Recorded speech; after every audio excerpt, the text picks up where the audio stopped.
म्हटला की सुट्टीचा एक दिवस असतो प्रवीणजी यांच्याकडे. पहिले ते सुट्टीच्या दिवसात जात होते त्यावेळेला आमच्या शीतलताई इथं मागच उभा आहे. त्या जरा कपाळावर आटे आणत असतील, पण आता असं झालेलं आहे त्याच त्यांना म्हणतायत चला. त्यामुळे आता प्रवीणजी नाही थांबता येत नाही. आणि जिथं नवरा बायको एकत्र हातात हात घालून कार्य करतात ना, तिथं समाज देखील पाठबळ देतो, शक्ती देतो. प्रवीणजी इथं स्टेजवर दिसत आहेत आणि शीतलताई तिकडे पाठीमागे ट्रॉफी सगळ्या सिक्वेन्सनी लावत आहेत. असं हे छान पद्धतीचं समीकरण आहे, म्हणून इतकं सुंदर कार्य आपल्या हातून घडतंय. आता कर्णवर साहेब म्हणले की आप्पा महाराष्ट्र भूषण आहे, पण कर्णवर साहेब मी तुम्हाला सांगतो प्रवीणजी काकडे त्यांना महाराष्ट्र भूषण केल्याशिवाय थांबू देणार नाही. म्हणून ते घेतलेलं आहे त्यांनी. आता ते महाराष्ट्राच्या बाहेर देखील जाणार आहेत. पुढच्या महिन्यातच मला वाटतं नियोजन लागतंय गोव्याला. आणि अशा रीतीनं एक चांगला विचार घेऊन तुम्ही कुठल्याही दिशेला सुशाट पडलं पाहिजे, गेलं पाहिजे. कारण तो विचार तुम्हाला पुढे घेऊन जात असतो, तुम्ही विचाराला घेऊन नाही. त्यामुळे तो सशक्त विचार ज्या वेळेला आपल्या बरोबर असतो त्यावेळेला जगणं खूप सुंदर आणि छान होत असतं. आणि आता यानंतर मी अशा व्यक्तीला मंचावरती बोलवणार आहे की अहिल्यादेवींचं कार्य, कर्तृत्व खरंच किती सांगितलं तरी वेळ पुरणार नाही, पण ज्या माणसानं ते कर्तृत्व कार्य स्वतःमध्ये उतरवलं आणि समाजाला ते देण्यासाठी कटिबद्ध राहिला. मराठी भाषेमध्ये रांगडेपणानं अहिल्यादेवींचं कर्तृत्व समाजामध्ये मांडत राहिले, म्हणून त्यांच्या नावापेक्षा आप्पा शब्दांनी ते सगळ्यांना परिचित झाले. विधान परिषदेचे माजी सदस्य माननीय श्री राम हरी रुपणवर, ज्यांच्या नावात राम पण आहे आणि ज्यांच्या नावात हरी पण आहे. जिथं राम आणि हरी एकत्र येतो तिथं जीवनाचा सुख सुंदर पद्धतीने लागतो. राम हरी रुपणवर आप्पा यांना विनंती आपल्या ठिकाणी व्यक्त व्हावं आणि त्यांच्यासाठी एक जोरदार गाडी आपल्या सगळ्यांच्या मधून या ठिकाणी व्हावी.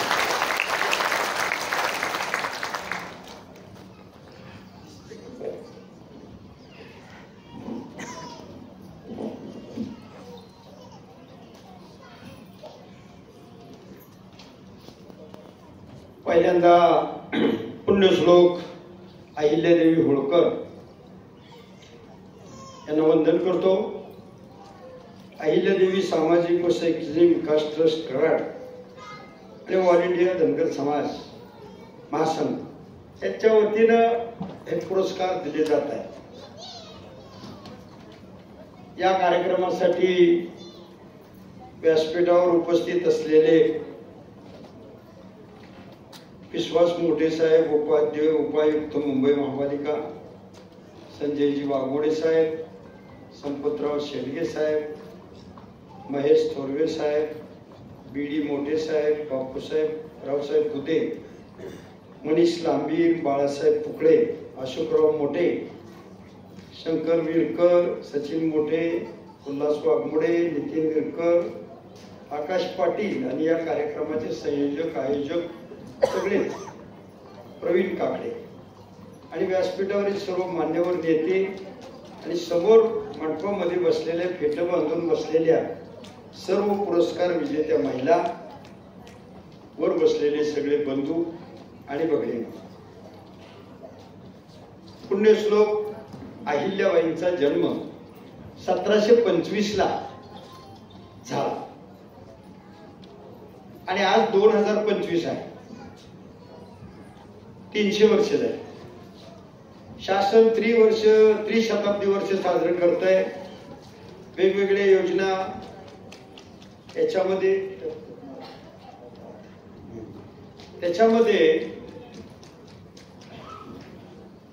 वेगवेगळे कार्यक्रम देशामध्ये, राज्यामध्ये सुरू आहेत. मी तुम्हाला का सांगतो, तुम्हाला जो पुरस्कार दिला जातोय तो पुण्यश्लोक अहिल्याबाईच्या नावाने दिला जातो. थोड्या वेळामध्ये पुरस्कार मिळणार.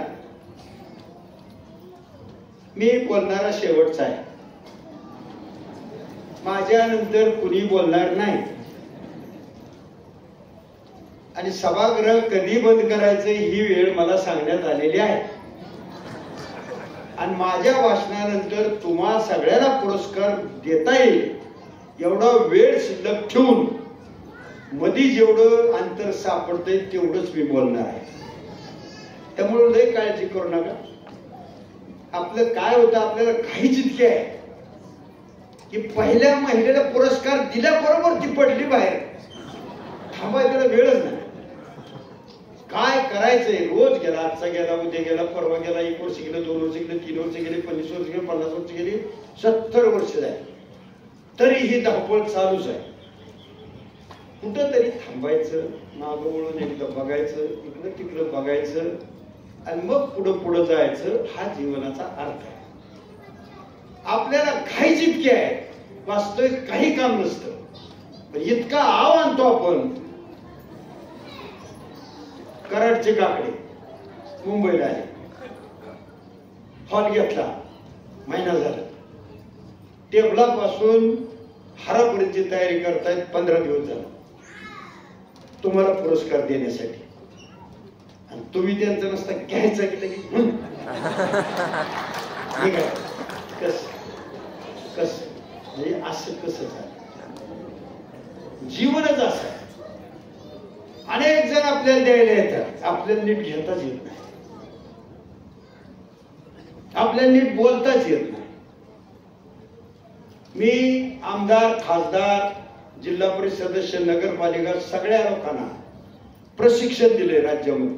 40 जिल्ह्यात जाऊन सलग 50 दिवस दिल्लीला दिलं.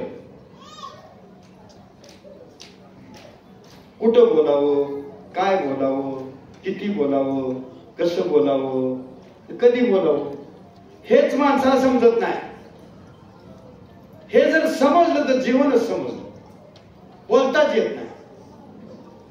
चला एखाद्या म्हातारीच्या घरी आता आणि तिला म्हणा, आजी तुझा पोरगा कलेक्टर होणार आहे.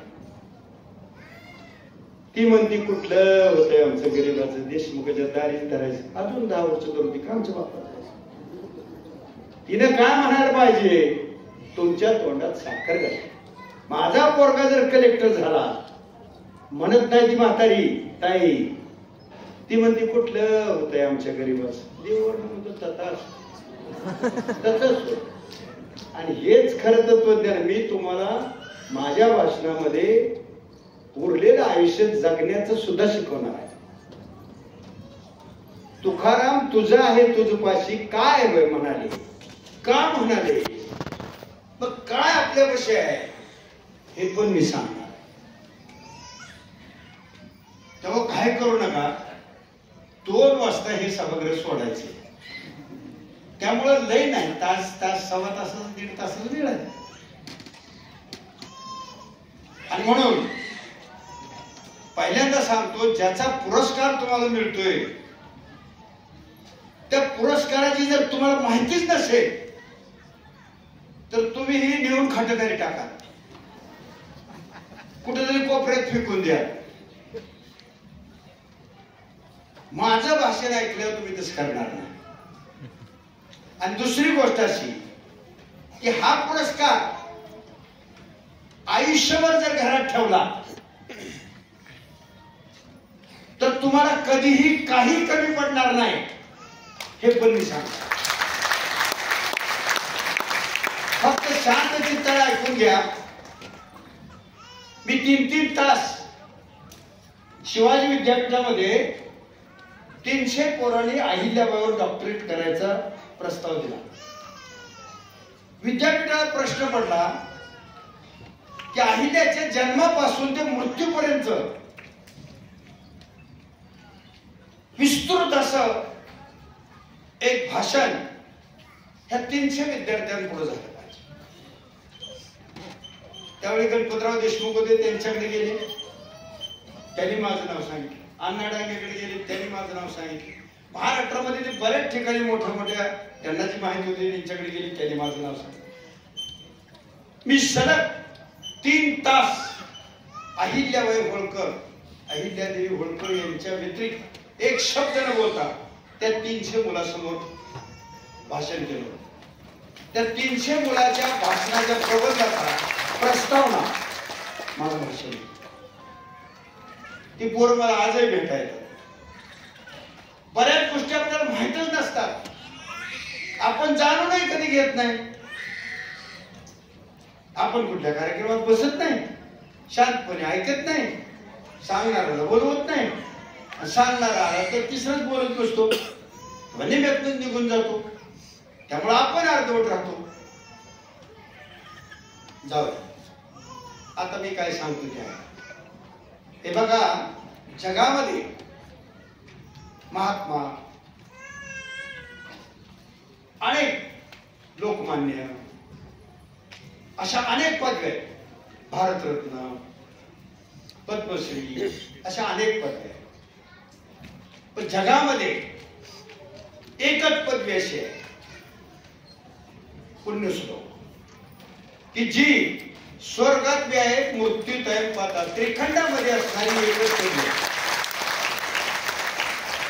ती पदवी कुणाला आहे? बारामतीचे कविवर्य मोरोपंत, नीट आहे का, काशीत जाऊन म्हणले, तुम्हाला आता पुरस्कार जे मिळतोय ना त्याची गणना कुठं झाली? बारामतीचे कविवर्य काशीत गंगेच्या ठिकाणी गेले आणि तिथं जाऊन म्हणले, पुण्य श्लोको नलोराजा, पुण्य श्लोको युधिष्ठिरा, पुण्य श्लोको जगन्नाथा आणि पुण्य श्लोको अहिल्या माता. महाराजा धर्मराजा भगवान श्रीकृष्ण हे पुण्य श्लोक, पण ते देवाधिकातले होते. मानव जातीत अलीकडे एकमेव पुण्य श्लोक पदवी असते तर ते अहिल्याबाई होळकर. तिचा नावाचा पुरस्कार तुम्हाला देतोय, याचा अर्थ तो पुरस्कार किती महत्वाचा आहे हे नीट लक्षात घ्या. अहिल्याबाईचं जीवनच असं आहे, राज्य इंदोर मध्ये, पण कन्याकुमारी पासून काश्मीर पर्यंत विकास केला. म्हणजे बारामतीचा नगराध्यक्ष नांदेडचा विकास करत असेल किंवा बारामतीचा नगराध्यक्ष बेंगलोरला फरशी टाकत असेल तर ती बारामतीचा किती विशेष, त्यापल्या गावचा तर करायचाच. तसं जगामध्ये उदाहरण असं आहे की स्वतःच राज्य सोडून दुसऱ्याच्या राज्यात विकास केला. अख्ख्या भारतामध्ये तळी बांधली, बारवा बांधल्या, विहिरी बांधल्या, अन्नछत्र निर्माण केली, 12 ज्योतिर्लिंगाचा उद्धार केला. हे काशीचं मंदिर, आता नवीन काशीचं मंदिर बांधताना अहिल्याबाईच्या प्रवेशद्वारातच कुठं आहे पिंड घेतले. लोकांना आता माहित झालं की आताच काशीचं मंदिर आहे अहिल्याबाईने बांधलं. सोरटी सोमनाथाचं गजनीच्या मोहम्मदाने नष्ट केलं अहिल्याबाई. परळी वैजनाथचं बांधलं, कृष्णेश्वराचं बांधलं, भीमाशंकरचं बांधलं, रामेश्वराचं बांधलं. 5000 महादेवाची मंदिरे ज्या माऊलीने बांधली तिच्या नावाचा पुरस्कार तुम्हाला. टाळ्या वाजवताना तुमचं कौतुक संचालकाने केल्यामुळं, सूत्रसंचालक लय भारी असतात. सभा कुठं न्यायची, किती वेगाने न्यायची, का दम आकडते आणायची हे सूत्रसंचालकाच्या हातात असतं. पण ते फार तयार आहेत, अभिनेते आहेत, त्यांनी तुम्हाला कौतुक इतकं केलं त्यामुळे तुम्ही टाळ्या वाजवताय. टाळ्या अशासाठी असतात की जी बोलणार असतो त्याला थोडं बरं वाटावं म्हणून. हा, आता सारख्या आतमधनं वाचायला लागल्या म्हणजे बंद करा आम्हाला पटन असं असतं त्याला.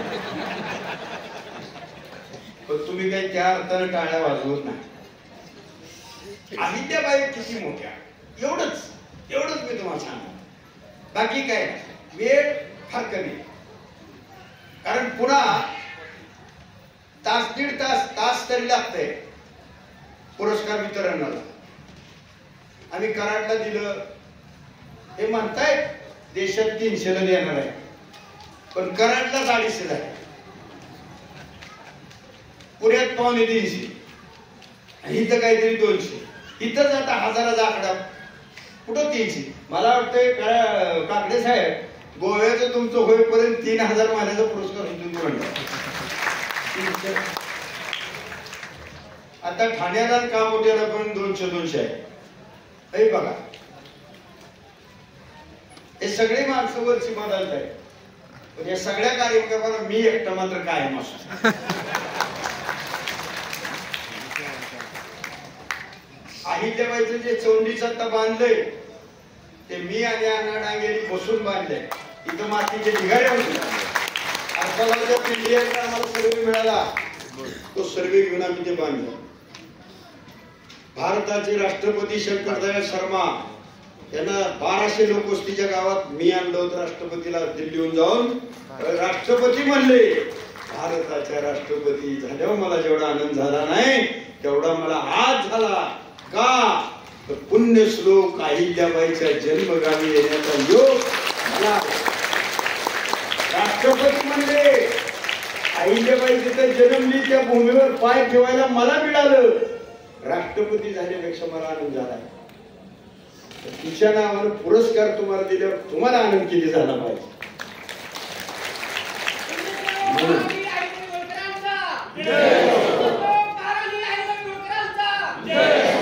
असं कसा राजा असावा. जेवायच्या आधी गावातली माणसं सगळी जेवली का? दगडाखालच्या मुंग्याला साखर गेली का? पाण्यातल्या माशाला कणिक टाकली का? आणि एकही माणूस जेवायचा राहिलेला नाही ह्याची खात्री पटल्यावर राजा स्वतः अन्न खाय. अहिल्याबाई त्यावेळी अन्न खायच्या. हे वैशिष्ट्य इतकं पवित्र. आणि म्हणून त्या अहिल्याबाईचं मोठा विषय आहे. या अहिल्याबाईचं लग्न नीट ऐका. तुम्हाला जो पुरस्कार दिला जातोय त्याची इतिहासामध्ये नोंद काय? या भारत देशामध्ये सर्वात मोठं लग्न कुणात झालं? इतिहासामध्ये नोंद आहे. या देशामध्ये सर्वात मोठं लग्न एका मराठीच्या मुलीचं झालं. आणि ते लग्न अहिल्याबाई. लग्न कुठं झालं? लग्न पुण्याला शनिवारवाड्यासमोर झालं. राजवाड्यासमोर लग्न झालं. लग्न कुणी केलं? पेशव्यांनी, पंतप्रधानांनी. लग्न खर्चाला कुठंच कमी पडू नये पण पंतप्रधानांनी स्वतःच्या दारात लग्न केलं. एवढं मोठं लग्न झालं पाहिजे की काही सुद्धा कमी नाही लग्नात पडलं पाहिजे. लग्न कसं लागलं? छत्रपती शिवाजी महाराजांचे थोरले चिरंजीव संभाजी महाराज, संभाजी महाराजांचे थोरले चिरंजीव शाहू सातारचे स्टेजवर मध्ये बसले. नीट ऐका. आपल्याला सुद्धा इतिहास सांगता आला पाहिजे. माहित नाही याला स्वतःच्या समाजाचा इतिहास सांगता येत नाही. याच्यासारखं दुर्दैव दुसरं. शाहू बसले. एका मांडीवर खंडूला घेतलं, एका मांडीवर अहिल्याला घेतलं. आपल्याला लग्न कसं लागतं हे पण माहित नाही. अंतरपाठ धरून लग्न लागतं तो एक प्रकार. आमच्या दक्षिण सोलापूर अक्कलकोटकडं कलश दोन मांडायचे नवरा नवरीचे, त्याला दोघांना जोडीने उभं करायचं ना अक्षता टाकायची, तो एक प्रकार. आणि मांडीवर घेऊन लग्न लागतं, त्याला टाळू हुंगून लग्न म्हणतात, तो तिसरा प्रकार. आपल्या हिंदू धर्मात 3-4 प्रकारानं लग्न लागतं. माहिती अशाच कार्यक्रमात मिळते. माहिती अशाच पुरस्कारात मिळते. पुरस्कार देण्याआधी जी भाषणं असतात ती त्याच्यासाठीच असतात. तुम्हाला जे आता ज्ञान व्हावं, आम्हाला बनवणार हो माहिती आम्ही कधी बघितलंच नाही. ते बावळटपणाचं उत्तर सांगायचंच कारण नाही का आम्ही ऐकलं. आम्ही मुंबईला एका कार्यक्रमात ऐकलं. बरोबर आहे. हे असं टाळू हुंगून लग्न लागलं. लग्नाला हजर कोण? काश्मीरचे राजे बी होते आणि कन्याकुमारीचे बी राजे होते. टिपू सुलतान बी होते, हैदराबादचे नवाब बी होते. 651 संस्थानं या देशात होती. मल्हाररावचा एवढा दबदबा होता की मल्हाररावला बरं वाटावं आणि आनंद व्हावा म्हणून नजराणा घेऊन सगळे राजे पुण्याला मंडपामध्ये लग्नात हजर होते. एवढं मोठं लग्न. देशातले सगळे राजे छत्रपतीच्या मांडीवर, पेशव्याच्या दारात, राजवाड्या समोर लग्न. इतिहासामध्ये नोंद आहे त्या लग्नाची. एवढं मोठं लग्न भारतात कुठं झालं नाही. लग्न लढाया होत्या, भिंतीनं करायची, कुठे रानातच लावून टाकायची, देवळात लावून टाकायची. संभाजी महाराजांच्या मुलीच्या लग्नात तर संभाजी महाराज बी नव्हते. इतकी काही गडबडीने लग्न लावायचे. हे लग्न इतकं निवांत होतं. असं अहिल्याबाईचं लग्न. या देशामध्ये सगळ्यात मोठं लग्न ज्या मुलीचं झालं तिच्या नावानं तुम्हाला पुरस्कार दिला जातो. काय कमी पडलं मी तर गुणात नव्हतं, काय बी करू. ही अहिल्याबाईची रीत आहे. हा पुरस्कार होळकर कोण? मी काल बारामतीला अजितदादा आणि सुनीत्रताई पवार होते. मी सुनीत्रताईला म्हणलं, ताई ही माहित आहे का तुम्हाला कोण हे मराठा सरदार? दादा म्हणलं, आपण स्वातंत्र्यानंतर हा धनगर, हा वंजारी, हा माळी, हा कोळी करत बसलो, परिणाम झाला काय? आपल्या घरात 3 तुकडं पडलं. कधी लक्ष देणार आहे? मी अजितदादा एकटा म्हणतो. अजितदादांनी म्हणून भाषणात 10 वेळा माझं नाव घेतलं की आप्पा सांगते ते बरोबर आहे. हे भेदाभेद दऱ्या कुणी निर्माण केल्या आणि म्हणून ते थांबवलं. हे मराठेशाहीचं राज्य हटके पार झेंडा न्याला कुणी नेला? आताच पाकिस्तान पूर्वी वाहतात होत आणि अफगाणिस्तान आणि पाकिस्तानच्या मध्ये एक अटक नावाची नदी आहे. त्या नदीच्या पलीकडे पश्चिमेला कंधारचा किल्ला, अफगाणिस्तान ताब्यात घेतलं मल्हाररावनी आणि कंधारच्या किल्ल्यावर हा स्वराज्याचा भगवा झेंडा लावला. मराठेशाहीचा भगवा झेंडा पश्चिमेला अफगाणिस्तान मध्ये लावला मल्हारराव मराठा. इकडे पूर्वेला ओरिसा, बिहार ताब्यात घेऊन भारताच्या सीमेच्या पलीकडे जाऊन नेपाळ ताब्यात घेतलं आणि नेपाळच्या किल्ल्यावर हा भगवा झेंडा स्वातंत्र्याचा, स्वराज्याचा रावला यशवंतराव. पूर्वेला यशवंतराव, पश्चिमेला मल्हारराव. आणि दिल्लीच्या तख्तावर राज्य कोण राजा बसणार हे फक्त मल्हाररावला विचारून बसत होतं. इतका थकवा स्वराज्याचा देशामध्ये निर्माण केला. मराठेशाहीचं राज्य, रयतेचं राज्य देशभर पसरवलं. निर्माण शिवाजी महाराजांनी केलं, पण पुढे कुणी नेलं हे आपण सांगायला कमी पडतो. कुणी नेलं? पश्चिमेला मल्हारराव, पूर्वेला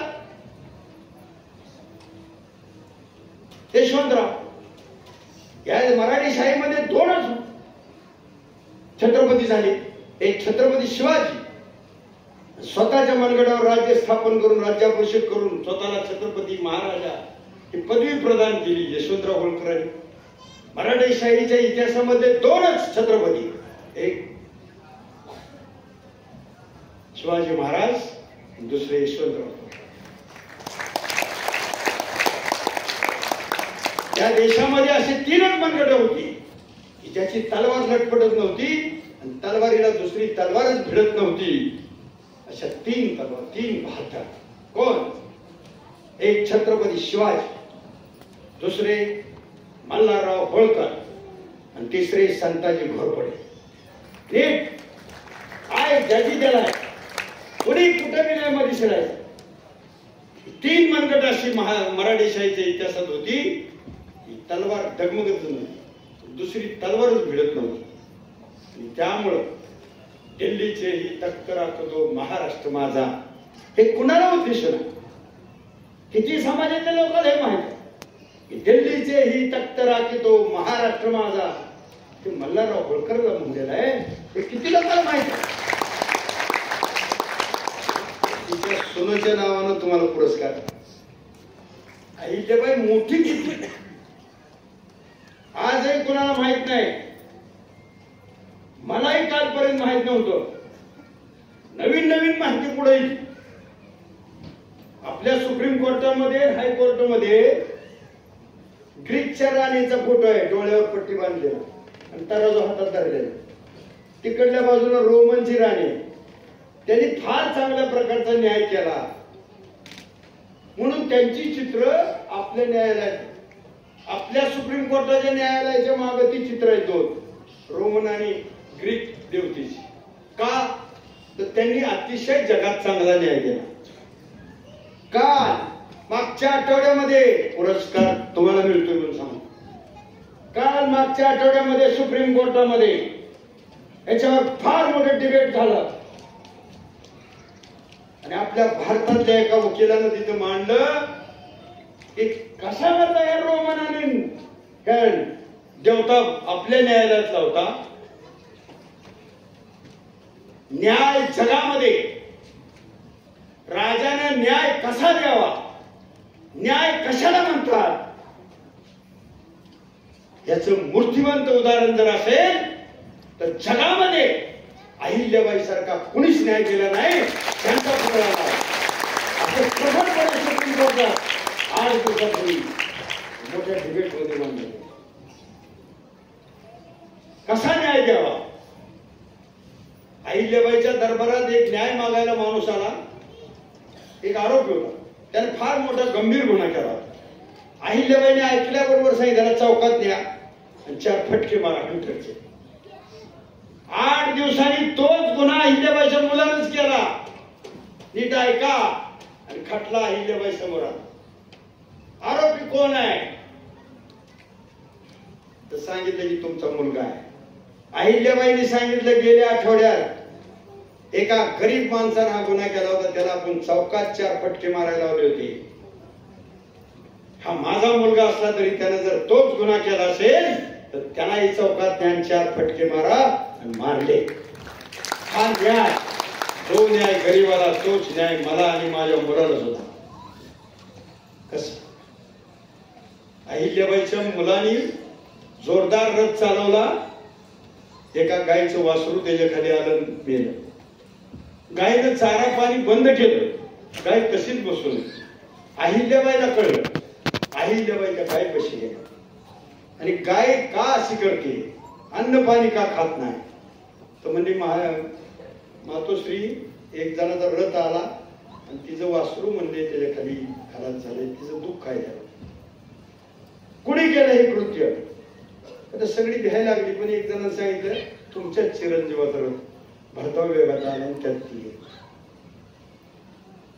अहिल्याबाईंनी तसंच मुलाला झोपायला लावलं आणि तसाच भरधाव रथ आणून त्याच्या अंगावर न्या आदेश दिला. आणि ज्यावेळी त्या मुलाला तिथं झोपवलं स्वतःच्या, भरधाव वेगाने रथ आला, त्यावेळी ती गाय ताट दिसण्या उठली मध्ये जाऊन त्या मुलावर 4 पाय देऊन उभं राहील. म्हणून तो रथ बाजूने गेला. त्या गायला सुद्धा दया आली की इतका न्याय, म्हणजे जनावराला सुद्धा वाटलं की ही किती निष्ठुर आहे, न्याय देणारे माणूस. आता असल्या मातेश्रीचं जर न्यायालयात चित्र नाही, 1 नाही 2 नाही 1000. आणि म्हणून मोरोपंत ज्यावेळी काशीत म्हणले ही बातमी जगाला कळली. इंग्लंडच्या राजानं आदर्श राज्यकर्ते हा किताब अहिल्याबाई होळकरांना दिला. किती लोकांना माहित आहे. ज्या समाजाला आपला इतिहास माहित नाही, इतिहास लिहिला नाही, वाचला नाही, सांगणाऱ्याला बोलवलं नाही, सांगणाऱ्याला सांगू दिलं नाही, कसा काढला. ती अवस्था काहीची आहे.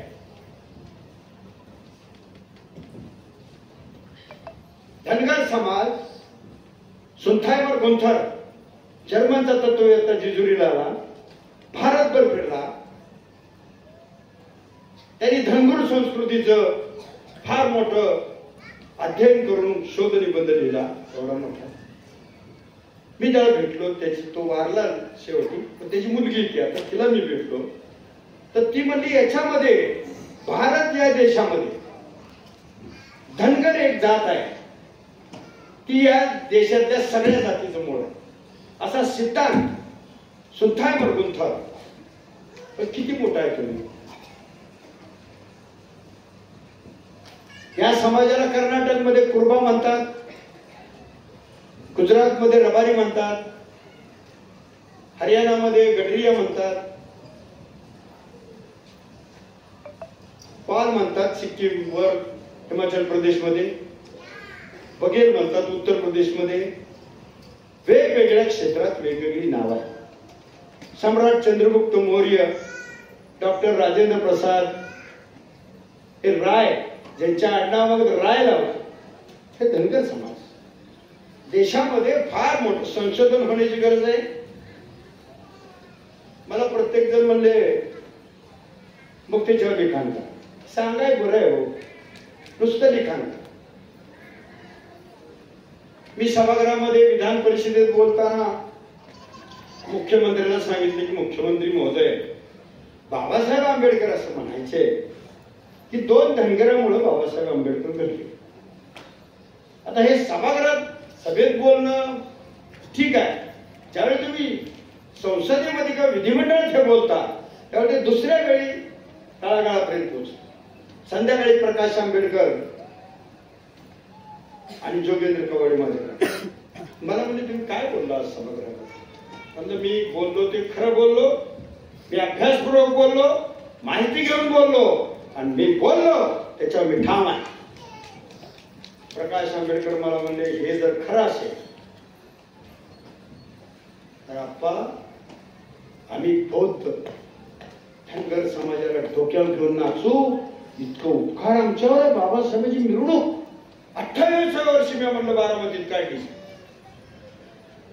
किती माणसं हुशार असतात बघा. बसलेलीला मी सांगतो. त्यानंतर 2 वर्ष प्रकाश आंबेडकर सतत मला फोन करत होते की पुस्तक घ्या. मग मी 285 लोकांना जाऊन भेटलो, माहिती घेतली. बाबा आढाव, शेवटी शरद पवार. शरद पवार म्हणले यशवंतराव कृषी मंत्री होते, ते गृहमंत्री होते, मी कृषी मंत्री. मी दिल्लीला गेल्यावर मला सांगितलं शरदराव, ते म्हणले भारीकराजी धायगुडे कोण आहे? म्हणजे मला नाही अहो बोलू नका म्हणजे असं, तुम्ही बारामतीचे आमदार आहे. ते म्हणजे का? म्हणजे मागच्या आठवड्यामध्ये 35 पत्रकार वॉशिंग्टनहून बारामतीला आले या हरिपिराजी धायगुडेची मुलाखत घ्यायला, आणि अमेरिकन टाइम्स मध्ये 5 लेख या माणसावर प्रसिद्ध झाले. एवढा मोठा माणूस. मला हे जेव्हा कळलं त्यावेळी मग हे दोघं मागायला कोण? धनगर समाजाचे नाही म्हणते, दलित समाजाची माणसं. हे जर खरं असेल, हे जर जगापुढे आलं, 2 धनगरांनी मला म्हणजे ती 2 धनगर कोण?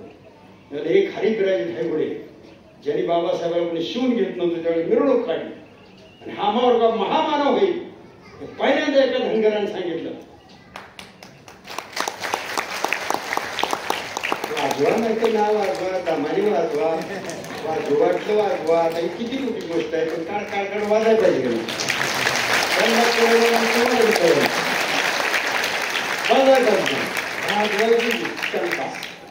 व्यवसाय बुद्धी असं बघून हे सांगतायत ते खरं कशावर? हे मला खरं सांगा नाही तर मी काठी घेऊन बघणार असं ते अनेक वेळा मला म्हणले. ही परिस्थिती आहे. आणि ते पुस्तक काल घेऊन झालं. शरद पवार यांनी मला बोलवून घेतलं. मला म्हणणे उद्घाटन माझ्या हस्ते करणार, बारामतीत करणार, लाख मोलाचं काम केलं. किती लोकांना माहिती आहे समाजाच्या नसू द्या म्हणून तर बारामतीत करायचं. मला जमत तेवढं मी लोकांना सांगतो. माझ्यातलं काय राहिलं तर तुम्ही सांगा की म्हणजे बरोबर तसं होतं. आता कार्यक्रम आहे पुढल्या आठवड्यात, यामध्ये जा. काय कोण कुठं पुस्तक होईल विचारी होईल लिहिलं नसेल की बॉम्ब. मी विचार केला असं का होतंय. मला काल एक जणांनी सांगितलं थांबू नका, ज्ञानेश्वरातनं सुटला नाही, तुकाराम सुटला नाही, तुम्ही कुठं निघालाय. जो पण चांगलं काम करीत त्याला किंमतच नाही ना. पवार पाटलाच्या म्हणलं की टाळ्या कार कार कार. पवार साहेब म्हणजे आम्हाला घोडा लावला म्हणलं की टाळ्या.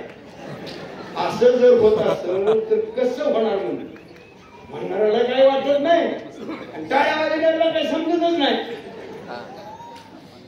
मारतोय हाणतोय म्हणून टाळ्या कशाला काय.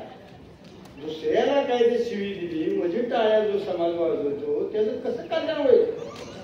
त्यांनी गप असताना मारणं तुमच्या काय फुली मारली तुम्हाला कळलंच नाही. शिवी दिली फुली मारणार ना ती. मी म्हणतात त्यांनाही भेटून सांगितले की तोंड सोडून बोला, तोंड नीट आयुष्यात नीट बोला. ही 3रा कार्यक्रम आहे. 5,000 रुपये डिझेल लागते. महाराष्ट्रातला एक तालुका असा नाही मी संशोधन केलं नाही. गडचिरोली पासून कोकणापर्यंत कुठल्याही तालुक्यात तुम्हाला समाजाची स्थिती इचरा, कुठं काय इतिहास इचरा, कुठल्याही प्रबंधामध्ये सचिवामध्ये युट्यूबवर जावा आणि माझं नाव नुसतं घ्या राम हरी रुपटूर 52 भाषणं माझी येतात. बघा प्रयोग करून बघा. युट्यूब मध्ये जायचं बघायचं आणि माहीत आला की त्याच्यावर मग माझं नाव घ्यायचं. 52 भाषणं येतात. दुष्काळावर येतात, उसावर येतात, दुधावर येतात, आरक्षणावर येतात. त्यांनी काय सांगितलं 10-5 हजार रुपये खर्च झाला मी आमदार झालो. अजिबात नाही. 10 नये पैसे सुद्धा खर्च नाही. मी आमदार होण्याचं मला 100 रुपये द्या आणि तुम्हाला आमदार करतो म्हणले तर तुम्ही म्हणला तर कुणाला करा, मला व्हायचं नाही. असंच आहे. आमदार व्हायचं, आमदार व्हायचं, कलेक्टर व्हायचं, लखोपती व्हायचं, टाटा व्हायचं, बिर्ला व्हायचं तुमच्या हातात आहे. तुम्हाला माहितच नाही. आम्हाला कसं काय माहिती? तुम्हाला काहीच कळलं नाही.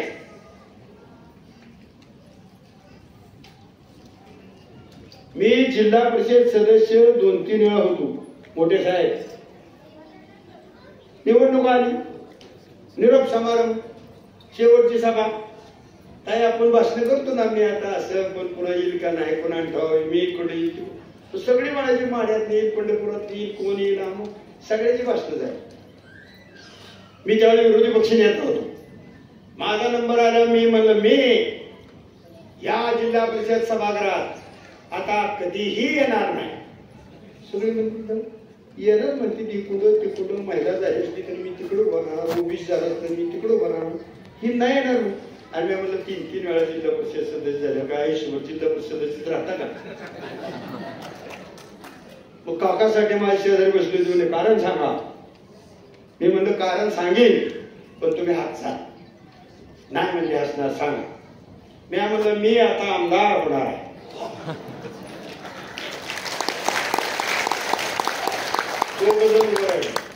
ती म्हणजे कसं काय होणार आहे? त्यामध्ये तुला काय करायचं मी होणार आहे. तुझ्या पोटात काय गोळा उठलाय कस खाली? मी म्हणलं होतं काय माणसाला तुम्ही म्हणलेलं चालतच नाही हो. गरीबाचा पोरगा पंतप्रधान होईल. पण तुम्हाला एक सांगतो गंमत निसर्गाची अशी आहे की म्हणल्याशिवाय काहीच मिळत नाही. म्हणलं पाहिजे. उदाहरण हिंदवी स्वराज्य निर्माण करीन असं जर छत्रपती म्हणले नसते तर स्वराज्य निर्माण झालंच नसते. स्वराज्य आम्हाला जन्मसिद्ध हक्काने मिळणारच असं टिळक म्हणले नसते तर मतदानच नसतं.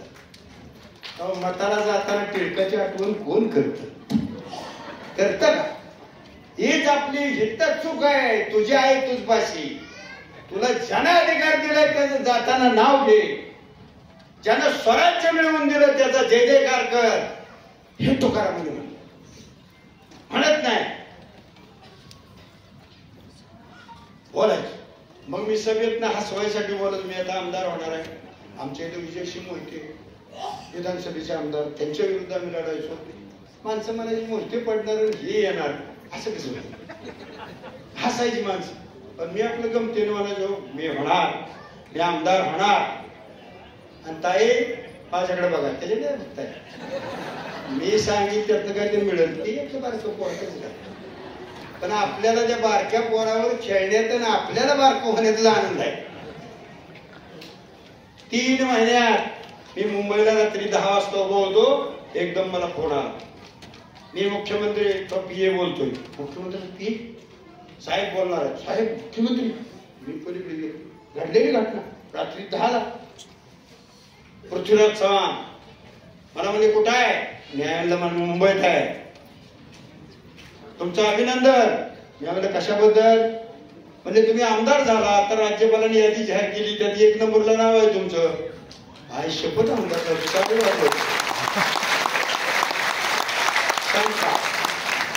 ते सांगताय ते खरं कशावर? नुसतं बोलण्यावर जर आमदार झाला तर किती मोठी टाळी वाजवायला पाहिजे. अहो काय काय उद्योग करतील, किती खर्च करतील तुम्हाला काय सांगू. आणि त्याच आमदारकीचा मी इतका उपयोग केला. या विधिमंडळामध्ये सगळ्यात जास्त कायदे रद्द कोणत्या आमदारांनी केले. या राज्यामध्ये नवीन कायदे या विधिमंडळामध्ये ज्या 100 वर्षाच्या इतिहासामध्ये 1920 ला विधान परिषद स्थापन झाली पुण्यात, पहिली विधानसभा 50 ला, हे 1900. तर 100 वर्षाच्या इतिहासामध्ये कोण आमदार 2 तासापेक्षा जास्त बोलला? 3 तासापर्यंत बोलला. सगळे सदस्य म्हणत होते आमचा वेळ त्यांना द्या, पण त्यांना बसून म्हणू नका. सभापतीने कधी बेल वाजवली नाही, त्याला धामा. सरकार अडचणीत आलं, आमदारांनी उठून सांगितलं असं करा, तसं केलं, सरकार वाचलं. असं किती घडलं? मागच्या आज जवळजवळ 7-8-9 महिने झाले 10 IAS ऑफिसरच्या कमिटीनं ते मूल्यमापन केलं. मोठे साहेब, महाराष्ट्रामध्ये 100 पैकी 92 मार्क मला पडले. महाराष्ट्राच्या विधिमंडळ इतिहासामध्ये सर्वोत्कृष्ट भाषण करता हा पुरस्कार मला द्यायला राष्ट्रपती दिल्लीतून बोलायला. बोलताना तुमच्या मागे काहीतरी पावती पाहिजे. मी इतकी वर्गणी दिली, कुठे बघू पावती असतं का? ही पावती दावली माणसं दिली, ₹1,00,000 वर्गणी. तसं बोललं पाहिजे, अहंकार नाही पाहिजे, सतत काम केलं पाहिजे. मी केलं म्हणलं नाही पाहिजे. मारीन, हाणीन, धोपटीन कुणाला म्हणता येईल? कुणी कुणाला धोपटले, कुणी कुणाला मारले.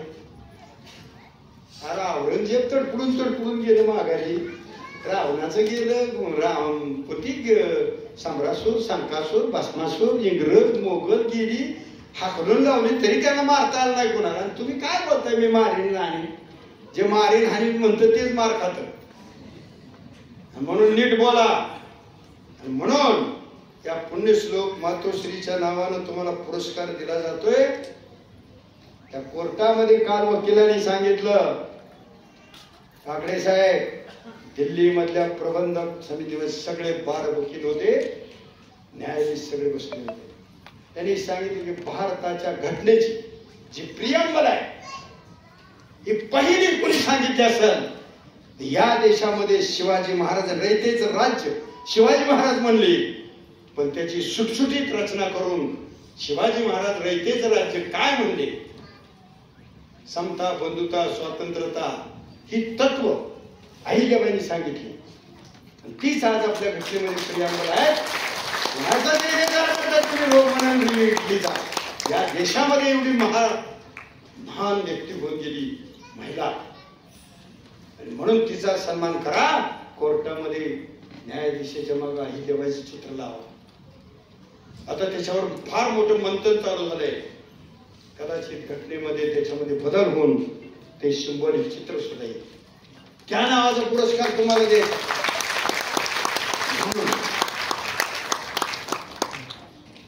नीट बोललं पाहिजे, नीट चांगलं पाहिजे. तुमच्या हातात काय बोलावं, कुठं बोलावं, किती बोलावं, कसं बोलावं हे पूर्ण स्वातंत्र्य तुम्हाला आहे. आणि त्याला तुकारामाने म्हणलंय, तुझ्या आहे तुझ भाषी, नीट बोल. मी काल कराडला एका वधूवर मेळाव्याला गेलो. तिथे एका माणूस आला, म्हणलं राम राम भाऊ. मी म्हणलं राम राम, काय बरं आहे का? मी म्हणलं काय बरं आहे का? तो पाहुणा मला म्हणतो, तुमचं काय वाईट आहे का? आम्हाला इच्छा आहे बरं आहे. बोल, देवाच्या कृपेनं परमेश्वराच्या आशीर्वादानं बरे. बोलाव का नाही? बोलता येत नाही. आपण घरी नीट बोलतो का? नीट विचार करा. सारखं शब्दाला शब्द वाकडा टाकत तिथं चुकतंय. म्हणा ना पंतप्रधान होईल, हे होणारच नाही. म्हणा कशा ती आता जी आहे ना पंतप्रधान, ती चहा भरताना म्हणायचं पंतप्रधान, दुसरा कप भरला की पंतप्रधान. चहा म्हणतच नव्हतं, चहा द्यायला म्हणजे पंतप्रधान. हे मी खोटं सांगतो, ती पण म्हणते ना. मी चहा ऐकताना म्हणायचो पंतप्रधान, म्हणलं की होतं. आणि हेच सत्य आहे. म्हणायला शिका. आपण म्हणत नाही माझा पोरगा कलेक्टर होईल, हा ना, आमचा पोरगा राष्ट्रपती म्हणा ना, नाव द्या, म्हणा की, पण म्हणायचंच नाही. इतकंच गंमत आहे. तुम्ही जोपर्यंत व्यक्त होत नाही, जोपर्यंत तुम्ही भावना व्यक्त करत नाही, तोपर्यंत काही मिळत नाही. आणि तुकाराम महाराज दुसरं तुझे आहे तुझं पाशी म्हणले ब्रह्मज्ञान जे जगाचं आहे ते श्वासात आहे आणि तो श्वास तुम्हाला आहे. डावीतनं जातो पिंगळा, उजवीतनं जातो इडा, दोन्हीतनं जातो सुषुम्ना आणि त्याचा अभ्यास हाच ब्रह्माभ्यास आहे. त्यालाच निर्गुण भक्ती म्हणलंय. ते तुकारामाला उशिरा समजलं. भिंत त्याच तत्व ज्ञानेश्वरांनी चालवली. हे प्रत्येक माणसाला जन्मता दिलंय. त्याला ते कळायला उशीर लागतो. ज्यावेळी कळालं त्यावेळी तुकाराम म्हणजे जातो माघारी पंढरीनाथा, येणार नाही कधी आता. का तर तुला जे देव मानतात ते माझ्याजवळ पण आहे. ते मला आज कळलं. कळलं नव्हतं तोपर्यंत येत होतो. आता कळलं मी माघारी जातो. म्हणून सारखं घड्याळाकडे बघतोय मी. काळजी करू नका. 2-5 मिनिटं राहिली. 5 बी नाही, 2च राहिले. 5 म्हणतो म्हणजे एवढं वाटत तुम्हाला का बंद करू मी? हा, मी काय म्हणलं होतं मी तुम्हाला काय बंद करा म्हणूनच देणार नाही. आणि आता कवा बंद केलं की तुम्हाला कळू पण देणार नाही. त्यामुळं थोडी कळ काढायला महत्वाचं सांगणार. मी तुम्हाला जगामध्ये हे तत्वज्ञान कुणी कुणाला सांगत नाही. मी कोल्हापूरला परवा 3000 कीर्तनकार प्रवचनकारापुढं एक भाषण केलं. त्यांचा प्रवचनकार झाला नाही. अचानक मला नाही. हसू नका. माझी ज्ञानेश्वरी पाठ आहे, हरिपाठ पाठ आहे, निर्गुण भक्तीवर अभ्यास निरूपण केलं त्याच्यावर करतो. मला तिथे नेहमी दम द्यायला लागलो. हो महाराज कुठले आहे? अरे म्हणजे तिसरी झाली आपल्याला दम द्यायला. पण कशा बोलणार आहे? कशा बोलू ती सांग. ज्या विषयावर सांगशील त्या विषयावर भाषण मी करेन. जरा दम बोलून म्हणजे ज्ञानेश्वरी आहे. म्हणलं उघडा ज्ञानेश्वरी. मी ज्ञानेश्वरीकडे बघितलंच ना. मी म्हणलं म्हणा ओम नमोजी आद्या वेद विद्या प्रतिपाद्या देवा तू गणेश. पहिली ओवी आहे का नाही? म्हणजे आहे. तेव्हा जातो म्हणजे का या ओवीतच 3 तास मी तुमच्यावर बोलणार आहे. मग मी शरीर आप तेज वायू पृथ्वी आणि आकाश या पंचतत्वाचा ध्येय निर्माण झाला कसा, आई आणि वडिलाच्या याचा संगम कसा होतो, त्यातून आपली निर्मिती कशी होते, आपण बाहेर कसं येतो आणि बाहेर आल्यावर आपण किती आगाऊपणा बोलतो हे पण मी सांगेन. त्यामुळं मी तुम्हाला जाता जाता एकच सांगतो की तुम्हा सगळ्या पुरस्कार विजेत्यांना यांना पण माझं सांगणं आहे. मी जे सांगतोय तेच खरं ब्रह्मज्ञान त्याला म्हणतात. जे विवेकानंदाला रामकृष्ण परमहंसांनी दिलं, निवृत्तीने ज्ञानेश्वराला दिलं. तुम्ही नमस्कार कसं करता? 1 मिनिट राहिले म्हणून सांग. कसं करता? असं असं. हा, चीन मध्ये असं करते नमस्कार असं. ज्या त्या देशाची वेगळी पद्धत. आपल्या देशात कसं असं कसं आहे का? त्यातला खरा कोणता? देवाची ये द्वारी उभा क्षणभरी तेने मुक्तीचारी साधी. देवाच्या दारात क्षणभर उभा राहिल्यानंतर 4 मुक्त्या मिळतात. साई ज्योता समुपता सलोकिता समीपता हे 4 मुक्तीचे प्रकार आहेत. मी कीर्तन सुद्धा चांगल्या प्रकारे करतो. लय बुकायला लागला म्हणून ती बंद केलं नाही. आणि पाकिट घेणं कुणाचे पैसे घेणं हे काय मला परवडत नाही. मी आतापर्यंत कुणाचाही रुपया कधी खाल्लेला नाही. आमदार म्हणून सुद्धा रुपया कोणाचा घेतलेला नाही. गैरकाम केलेलं नाही.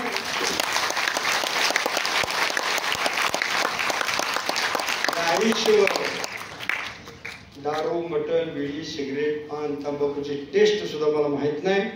मी पूर्ण शाकाहारी आहे. बोलताना तुमच्या जबरदस्त ताकद पाहिजे. तुमची तपश्चर्या असते. आम्हाला काय पिऊ वाटत नाही. तुम्हाला जे संध्याकाळी ताप येतो मला एक पेक घेतलं झोपच येत. कोणी सांगितलंय थोताने बाहेर सगळे आपल्या लोकांना भुलवायचे. अहो तर सकाळी 5ला निघालो मी इथं आलो.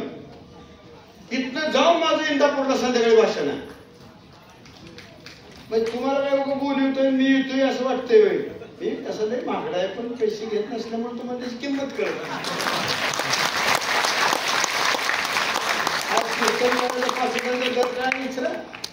काय माझ्यापेक्षा ते सांगता येतं? ही तत्वज्ञान तर त्यांना माहितच नाही.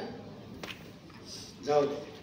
हे बघा, आपला श्वास देवाच्या पुढे उभा राहा, हात जोडा, नाही जोडा, सरळ उभा राहा, हात घ्या, श्वास हात घ्या, घ्या आता, घ्या, सोडूच नका. नाही नाही नाही, ऐका ऐका ऐका, अहो त्याला थांबवा. हो तेच म्हणले ना, देह हे देवाचे मंदिर, देवाचे द्वारे बक्षण बरी, याचा अर्थ सांगतोय मी. त्याला आत घ्या आणि त्याला थांबवा.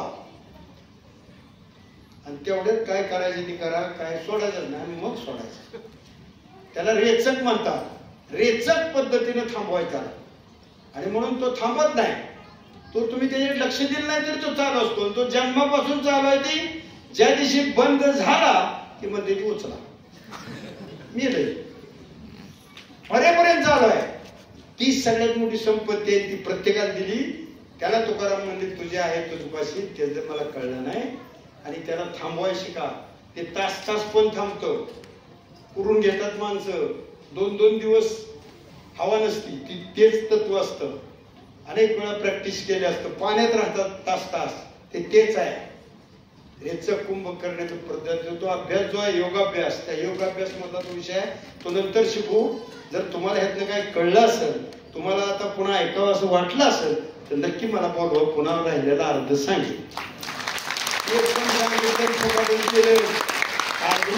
सांगितलं पण कळलंच नाही आम्हाला कळलं पण थोडंच कळलं. असं बडबडत तुम्ही जाणार आहे आम्हाला माहिती आहे.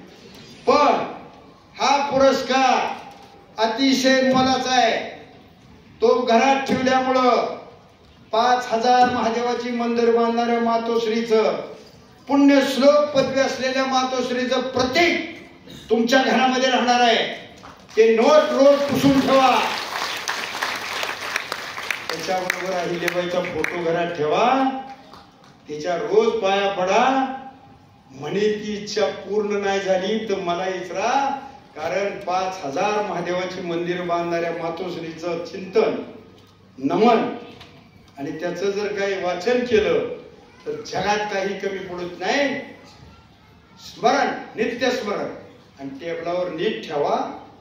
धूळबीळ बसली तर रोज फडक्यानं पुसा. हा पुरस्कार तुम्ही नीट लावा. फ्रेम दिलेली भिंतीवर नीट लावा. त्याला अहिल्याबाईच्या जयंती पुण्यतिथीला हार घाला. हे घालावं. आपल्याला जो पुरस्कार मिळाला तो काय, तो का दिला देणाऱ्यांनी? दुसरं नाव नव्हतं का देताना? 300व्या जयंतीचं औचित्य साधून हा पुरस्कार तुम्हाला दिला जातोय. आणि देण्याच्या अगोदर तुमचं डोक्यामध्ये जर काही वेगळं विचार असेल तर ते धुवून पुसून स्वच्छ करण्यासाठी 4 शब्द सांगावे म्हणून आम्हाला बोलवलं. आम्ही आलो. वेळ झाला तरी भाषण दिलं. आता भाषण दिलं की निघून जाणार आहे. अर्थात तुम्हाला पुरस्कार देईपर्यंत थांबणार आहे. पण तुम्हाला हे कळावं. आम्हाला पुरस्कार तुम्ही वेगवेगळे क्षेत्र, शिक्षक, डॉक्टर, सामाजिक, ग्रामपंचायत, आदर्श माता असे काही पुरस्कार निवडले. तेव्हा तुमचं कौतुक करणं, हा पुरस्कार अहिल्याबाईच्या नावानं तुमच्या पाठीवर थाप टाकण्याचा प्रकार आहे. अहिल्याबाईचा आशीर्वाद तुमच्या पाठीशी देण्याचा आशीर्वाद आहे. आणि हा पुरस्कार ज्या कारणानं तुम्हाला मिळाला त्या कारणाचं कार्यकारण तुम्ही आयुष्यभर करत राहावं असा संदेश तुम्हाला देण्याचा या पुरस्कारामागचा हेतू आहे. हे तुम्हाला समजलं पाहिजे. म्हणून 4 शब्द बोललो. खूप सांगता येण्यासारखं आहे, खूप बोलता येण्यासारखं. पण शहरामध्ये हीच अडचण आहे. कार्यालय मिळत नाहीत. मिळली तर टाइमवर मिळतात. 10:30 मिळालं, 2चं टायमिंग, फेट बांधण्यातच 11:15 वाजले. आपलं असंच आहे. आणि म्हणून बरं बांधाय उशीर झाला असं नाही, 4 बांधणारी होती, पण तुम्हीच उशीर आला, त्याला आम्ही तरी काय करणार. त्यामुळे होता होता उशीर झाला, आणि उशीर होऊन सगळ्याच्या शेवटी बोलाय नंबर आमचा येतो.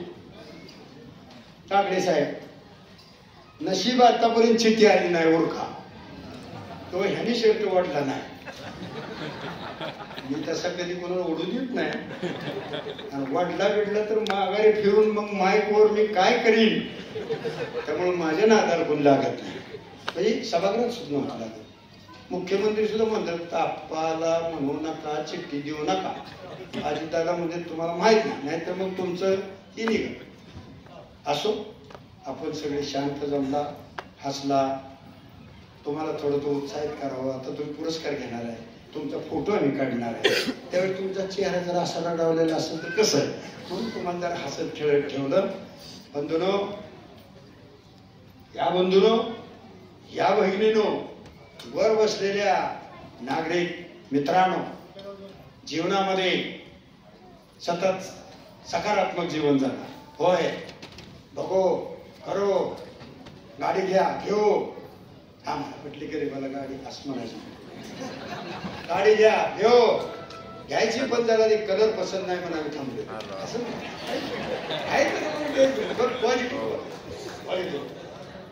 एक 2 मिनिटाची गोष्ट सांगतो, जीवन तुम्हाला पुढं कसं जगायचं ते सांगतो. 1-2 सेकंदाची. एकदा जंगलाला फार मोठी आग लागली होती. फार मोठी आग लागली, मोठे मोठे वृक्ष जळत होते. एक चिमणी ताई चिमणी तळ्यात जायची, सूचित पाणी आणायची आणि जंगलावर शिपडायची, सूचित पाणी आणायची, जंगलावर शिपडायची. सकाळपासून दुपार झाली, चिमणी काही थांबत नाही.